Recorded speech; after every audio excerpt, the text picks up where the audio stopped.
आमचे विरोधी पक्षनेते अंबादास दानवे साहेब, तसंच नाना पटोलेजी, भाई जयंत पाटील, एकनाथराव खडसे, तसंच भुजबळ साहेब, सुनील केदार, दिलीपराव, सुनील प्रभू, शेखर, अनिल भाईदास, सर्व आम्ही एकत्र बसून आता बैठक घेतली। काही बाबतीमध्ये काल आमची थोडीशी चर्चा काही मान्यवरांशी, वरिष्ठांशी झालेली होती। आज आपल्याला सगळ्यांना माहिती आहे की महाराष्ट्रामध्ये जवळपास 7,500पेक्षा जास्त ग्रामपंचायतीचं मतदान असल्यामुळे अनेक जण त्या बाबतीमध्ये येऊ शकलेले नाहीयेत। परंतु मतदान झाल्यानंतर संध्याकाळी उशिराच्या फ्लाईट आणि उद्या सकाळच्या फ्लाईट मी सगळेच येण्याचा प्रयत्न त्या ठिकाणी करणार आहे। आम्हाला एकनाथराव शिंदे साहेबांनी विरोधी पक्ष दोन्ही नेत्यांना आणि काही प्रमुख मान्यवरांना चहापानाच्या पूर्वसंध्येला अधिवेशनाच्या निमित्तानं कार्यक्रम आयोजित केलेला होता आणि त्याच्यामध्ये महाराष्ट्राच्या विकासाच्या दृष्टीने आमच्या सगळ्यांच्या बरोबर अनौपचारिक, मनमोकळी, सौहार्दपूर्ण वातावरणात चर्चा व्हावी या हेतूने आम्हाला बोलवलेलं होतं आणि चहापानाला उपस्थित राहावं असं सांगितलेलं होतं। पण आम्ही सगळ्यांनी आता चर्चा केली आणि त्या चर्चेमध्ये साधारण 6 महिने झाले हे सरकार सत्तेवर येऊन। आता 6 महिने सत्तेवर येऊन झाल्यानंतर ज्या काही अपेक्षा होत्या त्या अपेक्षा पूर्ण झाल्यात असं आम्हाला अजिबात वाटत नाही। त्या संदर्भामध्ये तुम्हाला सगळ्यांनाच माहिती आहे की महापुरुषांच्या बद्दल सातत्याने बेताल वक्तव्य करणं, अपशब्द बोलणं आणि ते सतत चालूच आहे, ते थांबायला तयारच नाहीये। म्हणजे त्याच्यामध्ये वरिष्ठ राज्यपाल महोदय देखील बोलतायत, मंत्री बोलतायत, त्यांचे पक्षाचे आमदार त्या ठिकाणी बोलतायत आणि त्याच्यामध्ये भर टाकण्याचंच काम करतायत, थांबायला कोणी तयार नाही। काही बाबतीमध्ये माफी मागायला पण तयार नाही। हे महाराष्ट्राला अजिबात पसंत नाहीये। तो एक आमचा मुद्दा आहे।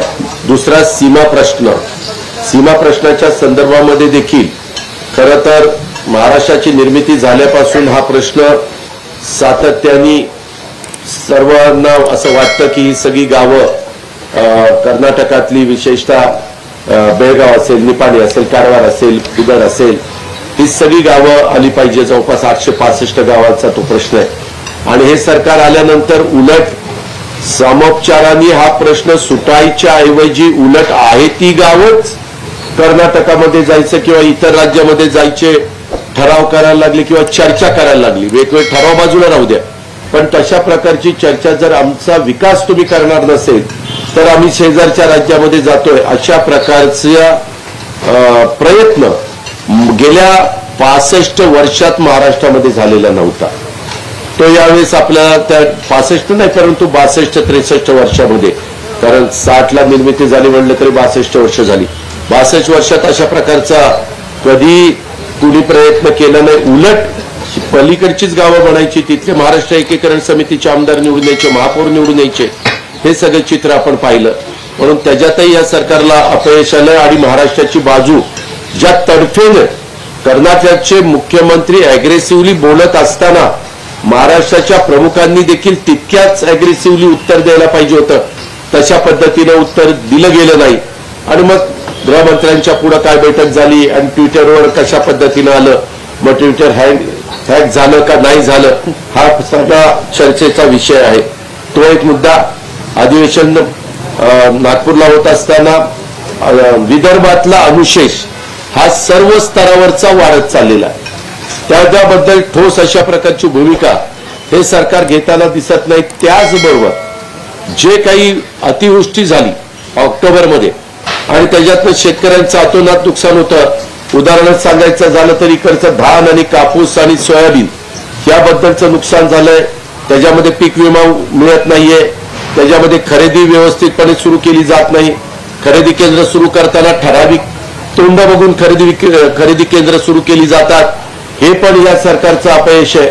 आम्ही राज्यकर्ते म्हणून काम करत असताना असा दुजाभाव करत नव्हतो। शेवटी ज्या भागामध्ये पीक अमाप असेल त्या भागामध्ये खरेदी केंद्र सुरू झाली पाहिजे ही आम्हा लोकांची भूमिका असायची मात्र या सरकारची तशा प्रकारची भूमिका असताना दिसत नाही। त्याचबरोबर फार मोठ्या प्रमाणावर आपल्या राज्यातले मग ते आपले Airbus Tata, Vedanta, Foxconn, bulb प्रकल्प, मेडिकल डिव्हाइस पार्क, ऊर्जा उपकरण पार्क सारखे प्रकल्प महाराष्ट्राबाहेर पळवण्यात आलेले, त्याच्याही संदर्भामध्ये की ज्याच्यातनं आपल्या इथल्या लाखो युवकांना युवतींना रोजगार मिळणार होता, लाखो कोटींची गुंतवणूक त्या वेगवेगळ्या प्रकल्पाच्या माध्यमातून होणार होती आणि त्याच्यावर अवलंबून असणारे छोटे मोठे उद्योग पण त्याच्यातनं निर्माण होणार होते। ह्या सगळ्याला महाराष्ट्र मुकलाय। वास्तविक पंतप्रधानांच्याकडे जाऊन मुख्यमंत्री उपमुख्यमंत्र्यांनी मांडायला पाहिजे होतं। त्यांनी काय सांगितलं, आम्ही मांडलं, पण ते म्हणले की ठीक आहे, नवीन प्रकल्प आम्ही देऊ आणि ती भर भरून काढू। हे काही त्याचं उत्तर नाहीये। नवीन प्रकल्प आणले तर त्याचं स्वागतच आम्ही करू। आम्ही विरोधाला विरोध करण्याची भूमिका आम्हा विरोधी पक्षाच्या सर्व नेत्यांची आणि सहकाऱ्यांची नाही। आताही अधिवेशनात, जसं पावसाळी अधिवेशनात चर्चेच्या माध्यमातून बिल काढणं, चर्चा होऊन देणं, गोंधळ न घालणं, अशा प्रकारची भूमिका आम्ही त्यावेळेस स्वीकारलेली होती। तोच साधारण प्रयत्न आम्हा लोकांचा या अधिवेशनाच्या निमित्तानं राहणार आहे आणि चर्चा झाली पाहिजे, चर्चेमधनं उत्तरं मिळाली पाहिजे, समाधान झालं पाहिजे। विधेयक पण मंजूर करत असताना विधेयकाला पण लागणारा वेळ चर्चेला तो देखील दिला पाहिजे। वेळ पडली तर थोडंसं उशिरा बसावं लागलं तरी आमची तयारी आहे आणि आम्ही मागणी केलेली आहे की 3 आठवड्याचं अधिवेशन घ्या। 2 वर्ष करोनाच्यामुळे इथं अधिवेशन झालं नाही, त्याच्यामुळे साहजिकच विदर्भ, मराठवाडा त्या मागासलेल्या भागातल्या प्रश्नाच्या संदर्भामध्ये जो काही त्यांना वेगवेगळ्या आयुधाचा वापर करून तिथल्या सर्वांगीण विकासाच्या करता वेळ मिळायला पाहिजे होता, तशा प्रकारचा वेळ मिळाला नाही आणि म्हणून हे अधिवेशन 3 आठवड्याचं घेऊन ती भर काही प्रमाणामध्ये भरून काढण्याचा प्रयत्न हा जर सरकारने केला तर विरोधी पक्षाच्या वतीनं तशा प्रकारची मागणी देखील आमची आहे की अधिवेशन 3 आठवड्याचं त्या ठिकाणी घ्यावं। अशा एकंदरीत ह्या सगळ्या गोष्टी आहेत आणि इतर पण अनेकांची अनेक वेगवेगळ्या प्रकारची वक्तव्य वाचाळवीर थांबायला तयार नाहीयेत। काही महाराष्ट्रामध्ये काम करायच्या ऐवजी नको त्या गोष्टी बोलत असतानाचं चित्र आपण ह्या निमित्तानं महाराष्ट्रामध्ये पाहिलेले। असे अनेक वेगवेगळ्या प्रकारचे प्रश्न आहेत। मागासवर्गीय मुलामुलींचे, आदिवासी मुलामुलींचे, अल्पसंख्याक मुलामुलींचे आणि ओबीसी मुलामुलींचे, ज्यांना ज्यांना वेगवेगळ्या प्रकारच्या शिष्यवृत्त्या मिळतात, जे काही मदत मिळते सरकारच्या वतीनं, ती मदत देखील त्यांच्या फी रूपाची वेळेमध्ये जात नाही। करोडो रुपये वेगवेगळ्या एकेका संस्थांचे, पत्रकार मित्रांनो, एकेका संस्थांचे, म्हणजे जर एखादं कॉलेज मोठं असेल तर त्यांचे करोडो रुपये थकलेले आहेत, त्याच्याबद्दल काही ठोस भूमिका काय राहणार आहे? कर्ज तर मोठ्या प्रमाणावर काढलं जातं। आता मध्ये 60,000 कोटी रुपयाचं कर्ज काढण्याचा निर्णय मंत्रिमंडळाने घेतला कर्ज उभं करण्याच्या करता। आणि कशा करता तर त्याच्यामध्ये त्यांनी टार्गेट हे MMRDAचा एरिया हाच ठेवला। MMRDAचा एरिया जरूर पुढे गेला पाहिजे, तिथेही सुविधा मिळाल्या पाहिजे, परंतु त्याच्याचबरोबर राज्यामध्ये मराठवाडा, विदर्भ, कोकण आणि उत्तर महाराष्ट्र, पश्चिम महाराष्ट्र देखील आहे, त्याही भागामध्ये हा निधी मिळाला पाहिजे। असा भेदभाव करून कसं चालेल? ठराविकच भागातल्या कामांच्या करता करोडो रुपयाचा निधी काढायचा आणि राज्याच्या डोक्यावर कर्ज काढायचं। कर्ज काढायला आमचा विरोध नाही, पण त्या कर्जाचा योग्य पद्धतीनं उपयोग होतोय का, सर्वांना न्याय त्याच्यातनं मिळतोय का, ही देखील भूमिका या सरकारच्या कडनं राज्याच्या जनतेला नीटपणे समजली पाहिजे, असं आमचं स्पष्ट मत आहे। आणि अशा वेगवेगळे विषय घालून आम्ही सरकारला आमचे अंबादास दानवे, बाळासाहेब थोरात, पृथ्वीराज चव्हाण, छगन भुजबळ, जयंत पाटील, खडसे साहेब, दिलीपराव, नाना पटोले, भाई जयंत पाटील, अशा अनेक समाजवादी पार्टीचे आमचे अबू आझमी, अशा अनेक मान्यवरांचं पत्र आज आम्ही ते तयार केलेलं आहे आणि आज आम्ही ते पत्र मुख्यमंत्री महोदयांना पाठवणार आहोत। 6 पानावर चहा पानाच्या संदर्भामध्ये त्याबद्दल स्वविचाराने व महाराष्ट्र हिताचा कारभार हाताळण्याचा अभाव सर्वच क्षेत्रात ठळकपणे दृष्टीस येत असताना मुख्यमंत्री महोदयांनी आयोजित केलेल्या चहापान कार्यक्रमाला उपस्थित राहणे आम्हाला योग्य वाटत नाही. आपण आयोजित केलेल्या चहापान कार्यक्रमाला उपस्थित न राहण्याचा निर्णय आम्ही सर्वानुमते घेतलेला आहे. लोकशाहीच्या प्रथा परंपरेप्रमाणे विधिमंडळाच्या पूर्वसंध्येला आयोजित चहापान कार्यक्रमास निमंत्रण केल्याबद्दल पुनश्च आभार. धन्यवाद. अधिवेशन होऊन आलं पण बरेचसे मुद्दे अजून निहाल आहे, घोषित आहे, बरेच वर्ष प्रलंबित आहे. तर तुमचं सरकारकडनं काय मागणी काय? मी त्याच्यामध्ये तुम्हाला सांगितलं, कारण आता एकाच या पत्रकार परिषदेच्या निमित्तानं आमच्या आतमध्ये अनेक मान्यवरांनी, नाना असतील, सुनील केदारजी असतील, सगळ्यांनीच वेगवेगळ्या मुद्द्याच्या बद्दलचे आम्ही चर्चा केली. त्याच्यात आपण जो मिहानचा मुद्दा काढला तो असेल किंवा वेगवेगळे इतर महत्वाच्या प्रकल्पाच्या बद्दलचा असेल, त्याची पण चर्चा झालेली आहे. विदर्भची चर्चा, आमचा पण विरोधी पक्षाचा अधिकार असतो गुरुवारचा प्रस्ताव आणण्याचा आणि सत्ताधारी पक्षाचा पण मंगळवारचा असतो. आता पहिला मंगळवारचा त्यांना संधी मिळणार आहे. अर्थात कुणी प्रस्ताव आणला तर त्याच्यात दोन्ही बाजू आपली आपली भूमिका मांडतात. त्यामुळं आम्ही विदर्भ, मराठवाडा ह्या सगळ्या भागातल्या प्रश्नांच्या करता अग्रक्रम देणारे, प्राधान्य देणारे असं आमचं आत्ताच तिथं एकमताने ठरलेलं आहे आणि त्याच्यात आपण विचारलेले पण प्रश्नाचा अंतर्भाव आहे. 2024चे इलेक्शन्स आपण केले एकत्र विरोधी पक्ष लढतात, महाविकास आघाडी, काँग्रेस, शिवसेना आणि नंतर आपण आता डिसेंबर 2022 मध्ये आहे. आपण चाललोय 2024चा प्रश्न विचारायला. आम्ही आताच काल सगळ्यांनी एकत्र येऊन ह्या हल्लाबोल आंदोलन त्या ठिकाणी मोर्चा काढला. आमचा प्रयत्न आहे की आमची सगळ्यांची एकजूट त्या ठिकाणी टिकवायची. त्याकरता आमचे सगळे वरिष्ठ आम्ही सगळे प्रयत्न करतोय. आमचा प्रयत्न हा राहणार आहे, परंतु आम्ही काही ज्योतिषी नाहीये की पुढचं 2024ला काय होईल ते सांगायला. आणि आम्ही ज्योतिषाकडे जाऊन पाहणी पण करत नाही की काय आमचं ज्योतिष सांगतंय, मंगळ काय सांगतोय, गुरु काय सांगतोय.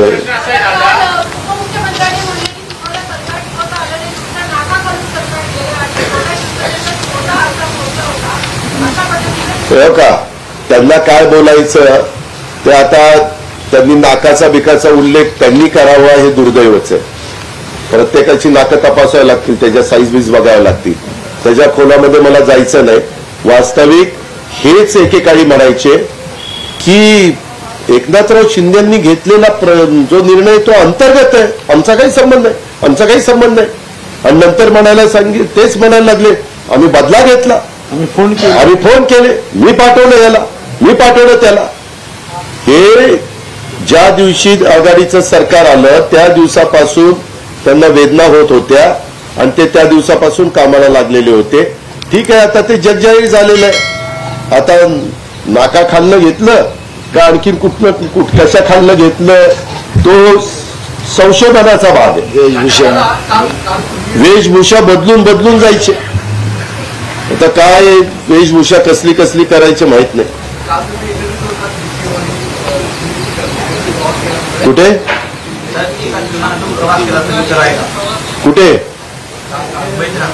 काल मुंबईत येताना माझी 1A सीट होती, 1B सीट दिलीप वळसे पाटलांची होती, 1C सीट अतुल जोंडेंची होती, 1D सीट आणि E सीट हे न्यायाधीशांची होती आणि अजून एक Fला कोणतरी बसलेलं होतं.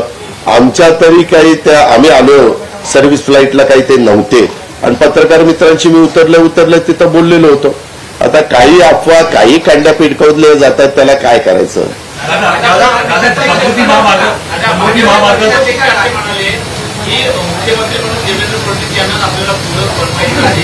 कोण म्हणलं? तो त्यांचा पक्षांतर्गत प्रश्न आहे. त्यांनी कुणाला काय करावं ते त्यांनी बघावं. आमचा त्यांचा त्याचा काही संबंध नाही. आम्ही आमचं एकत्रपणे बघा.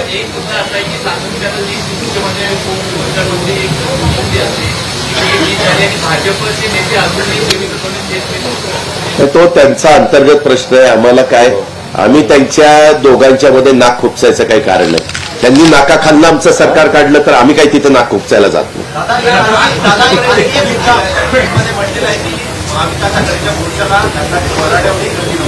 अरे बापरे, एवढी नव्हती मग किती होती?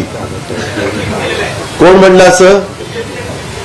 बीजेपीचं लग्न मला दाखवा बरं, मला बघायची त्यांच्या वराडाला किती गर्दी होती ती. समृद्धी महामार्गाचा पहिला फेज आहे, त्याच्यावर टोल जास्त आहे नंबर 1. त्याचप्रमाणे मुंबई गोवा हायवे मी मागे म्हटलं होतं की इतिहास नोंद झाली पाहिजे. मुंबई गोवा हायवेची तर शोकांतिका आहे. गेले अनेक वर्ष ते कार्यक्रम चाललेलाच आहेत, परंतु तो पूर्ण होत नाहीये. वास्तविक गडकरी साहेबांना पण अनेक मान्यवर त्या ठिकाणी भेटले. विनायक राऊत साहेब भेटले, सुनील तटकरे साहेब भेटले. सगळेजण, आमची पण इच्छा आहे की तो लवकर व्हावा, कारण काय अवस्था तिकडच्या भागातल्या लोकांची जाताना येताना होते आपण सगळेजण पाहतो. माझं तर मत आहे की त्याच्या संदर्भामध्ये एकटं केंद्र सरकार हे 4 लेन करायला कमी पडत असेल तर ते 4 लेन करायच्या ऐवजी 6 लेन करावा आणि वरचे एक लेन राज्य सरकारने वाढवाव्यात. पण ते एकदा प्रकल्प पूर्णत्वाला न्यावा, कारण तो खूप मोठ्या प्रमाणावर पर्यटनाला आणि तिथल्या एकंदरीत इंडस्ट्रीला चालना देणारा असा हा तो प्रकल्प आहे आणि त्याच्यातनं खूप मोठा रोजगार देखील आपल्या कोकणाला मिळणार आहे. कारण पवारसाहेब ज्यावेळेस मुख्यमंत्री होते त्यावेळेस पवार साहेबांनी रेल्वे सुरू करत असताना अनेक अडचणी आल्या. अनेकदा त्यावेळेस माझ्या माहितीप्रमाणे केरळ सरकारनी त्यांचा हिस्सा द्यायचं नाकारलं. गोवा सरकार, कर्नाटक सरकारने एक वेळ ते मान्य केलं, परंतु मग पवार साहेबांनी ते ज्या करतात ते थांबवू नये म्हणून महाराष्ट्र सरकारने केरळ सरकारचा हिस्सा द्यायचं कबूल केलं, कारण तो हिस्सा अतिशय छोटा होता, ते द्यायला तयार नव्हते आणि तो प्रकल्प पूर्णत्वाला त्या बाबतीमध्ये नेला. अशा पद्धतीनं राज्याच्या हिताच्या करता असे काही निर्णय जर घेतले गेले आणि त्याच्यातनं राज्याचं भलं होणार असेल, त्या भागातल्या जनतेचा कायापालट होणार असेल तर अशा गोष्टी करायला आमचा पाठिंबाच राहील. समृद्धी महामार्गाचा टोल, त्याबद्दल अजून शिर्डी ते नागपूर असतानाच टोल जास्त आहे, मग मुंबईला गेल्यानंतर किती टोल जाणार आहेत ते बघायलाच लागेल. त्याबद्दल खरं तर आमच्याच काळात 1 मेला त्याचं उद्घाटन घ्यायचं उद्धव ठाकरे साहेबांनी ठरवलेलं होतं. 1 मे महाराष्ट्र दिन असतो, कामगार दिन असतो, महत्वाचा दिवस असतो, पण अचानक तिथं त्यावेळेस एक काहीतरी ब्रिज नादुरुस्त झाला आणि डॅमेज झाला आणि त्याच्यामुळे ते काम पुढे गेलं, म्हणजे प्रोग्राम पुढे गेला आणि त्याच्यानंतर नाकाखालनं सरकार काढलं, त्याच्यामुळे ह्यांचं सरकार आलं आणि ह्यांनी केलं.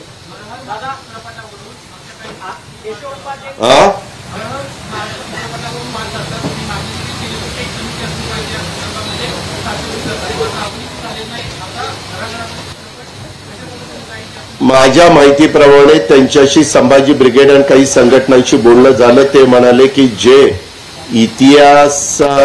इतिहासामध्ये सांगितलेल्यापेक्षा वेगळे काही आम्ही दाखवलेलं असेल तर ते आम्ही करेक्ट करू, असं मला ऐकायला मिळालेलं आहे.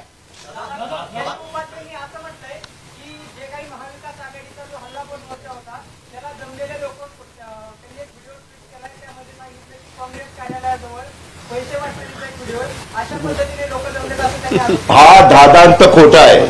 त्याच्यामध्ये ज्यांचे फोटो आहेत ना, माझं तर म्हणणं आहे की त्या सगळ्यांना शोधावं आणि त्यांना विचारावं की कुणी तुम्हाला पैसे दिले, कुणी तुम्हाला बोलवलं. त्याच्या मागचा बोलवता धनी ज्यांनी आरोप केला तोच निघेल. सांगा त्यांना.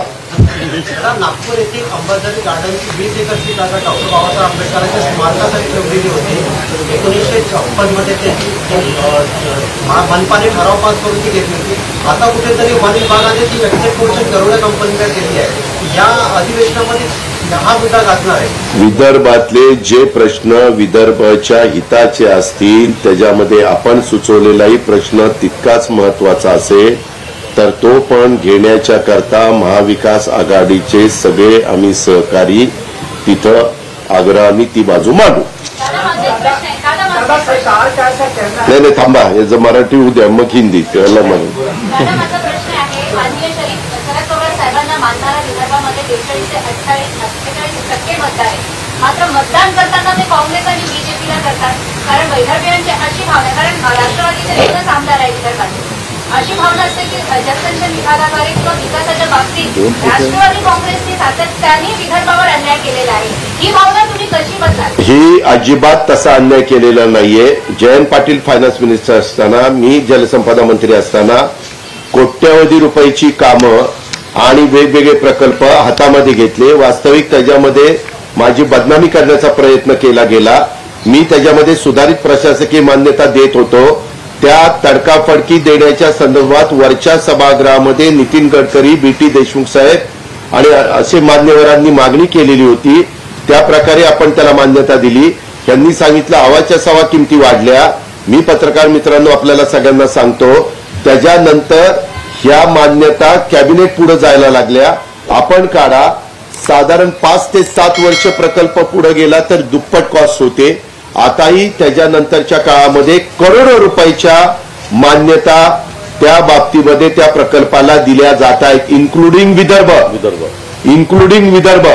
मी नानांच्या आणि सुनील केदार साहेबांच्या साक्षीनं सांगतो, फक्त त्याच्याबद्दल आता ती कॅबिनेटची मान्यता असल्यामुळं कुणी बोलायला तयार नाही. आणि त्यावेळेस प्रकल्प धडाधड व्हावेत. म्हणजे कधी एखाद्या मंत्र्यांनी फाईल लवकर क्लिअर केली नाही तर बघा फाईलवर बसून राहिलाय, वाट बघतोय असे आरोप करायचे. फाईल तातडीनं काढली तर काय घाई झाली हे असलं बोलायचं. वास्तविक नेहमी आम्ही काम करत असताना विदर्भ असेल, मराठवाडा असेल, मराठवाड्यामध्ये देखील नाथसागर पासून बाबळी बॅरेज पर्यंत सगळे बॅरेजेस आम्ही विलासराव देशमुख आणि इतर मान्यवर तिथं मुख्यमंत्री असताना त्या बाबतीमध्ये केले. उपमुख्यमंत्री उज्ज्वल साहेब होते. आम्ही कधी तशा पद्धतीची भावना मनामध्ये आणत नाही आणि अनुशेष भरून काढण्याच्या करता सर्वस्व आम्ही पणाला लावलेलं होतं आणि मोठ्या प्रमाणावर हे प्रकल्प कसे पूर्णत्वाला जातील ते बघितलं होतं. उलट ह्या आरोपामुळं इकडचे अधिकारी कामं करायला धजावेनात आणि त्याच्यावर प्रकल्प इतके लेट झाले. तुम्ही बघा, साधारण 2014ला देवेंद्र फडणवीस साहेब मुख्यमंत्री झाले. ते विदर्भातले होते, अर्थमंत्री विदर्भातले होते, वनमंत्री विदर्भातले होते, ऊर्जा मंत्री विदर्भातले होते, सगळे विदर्भातले प्रमुख लोक होती. त्याही वेळेस 2014 ते 19 किती प्रकल्प मार्गी लागले ह्याचा जरा पत्रकार मित्रांनी पण माहिती घ्यावी. तो तुमचा अधिकार आहे. माझी विनंती आहे, नसेल मानायची तर सोडून द्या. आणि 2019 ते 2022 पर्यंत पण त्या बाबतीमध्ये जे काही अर्थमंत्री होते 9 वर्ष, तेच जलसंपदा मंत्री झाले. त्यावेळेस आम्ही सांगितलं की आपण मदत त्या ठिकाणी करू, प्रकल्प गतीनं पूर्णत्वाला न्या, अशा प्रकारचा आम्ही प्रयत्न त्या ठिकाणी केला. पण हा आरोप दादांद बिनबुडाचा आहे, पूर्णपणे आमची बदनामी करणार आहे. आम्ही काम करत असताना सांध्यापासून बांध्यापर्यंत उभा महाराष्ट्र आपल्या सर्वांचा आहे ही भावना करून त्या ठिकाणी प्रयत्न करत असतो. उलट आमच्या विरोधी पक्षाच्या सगळ्या आमदारांचं हे जसं खोके सरकार म्हणून त्यांना संबोधलं जातं आता महाराष्ट्रात, तसं हे स्थगिती सरकार आहे.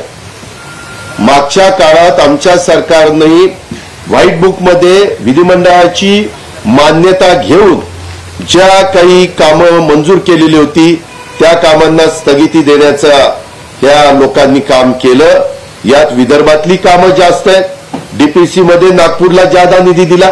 तुम्ही पहा, मी अर्थमंत्री असताना नागपूर ही उपराजधानी आहे म्हणून लोकसंख्येच्या भौगोलिक दृष्टिकोनातनं जे काही नियम नियोजन विभाग लावतो त्याच्यापेक्षा अधिकचा निधी आपण ह्या विदर्भाला देत होतो आणि तो दिलाच पाहिजे. देत होतो म्हणजे काय आम्ही उपकार केले नाही. आज पण विभागाच्या इमारतीचं उद्घाटन झालं, त्याला निधी गेले 2.5 वर्ष कोणी दिला? कुठल्या कशात? अजिबात नाही. मी लेटर तुमच्या स्टॅम्पवर लिहून देतो. मी कोरोनाच्या काळामध्ये कॅगनीत पण कौतुक केलं. आपण कदाचित वाचलं नसेल, अजितचं कशाला वाचायचं. पण त्यामध्ये कोरोनामध्ये आम्ही आर्थिक शिस्त एवढी लावली तुम्ही बघा, या सगळ्या मंत्री त्यावेळेस होते. दिलीपरावांना विचारा, कुठंही डीपीसीचं कपात केली नाही आपण, त्याच्यामध्ये आमदार निधीची कपात केली नाही. तो सगळा निधी आपण आमदार विकास कामाच्या करता दिला, उलट वाढवला. उलट सगळ्यात जास्त डीपीसीला निधी देण्याचं काम उद्धव ठाकरे साहेबांच्या नेतृत्वाखालच्या बाळासाहेब थोरात, मी आमदार निधी वाढवला. 1चा 2 कोटी आम्हीच वाढवला, 2चा 3 आम्हीच केला, 3चा 4 आम्हीच केला, 4चा 5 आम्हीच केला. आणि काय करायचं? त्यांची हिंमत असेल तर 7 करोड करून दाखवा. या अधिवेशनामध्ये आता विधान परिषदेचे अध्यक्षपद खाली आहे, त्याच्याबद्दल निवडणूक होण्याबद्दल काही चर्चा झाली आहे का? ती होण्याची शक्यता आहे? अहो, एवढं सगळं ऐकल्यावर त्याच्यावर कधी चर्चा होणार? चर्चा करायला वातावरण तसं दोन्ही बाजूनी ठेवावं लागतं. आम्ही ठेवायला तयार आहे, परंतु तेच ठेवायला तयार नाही. दादा केंद्र सरकार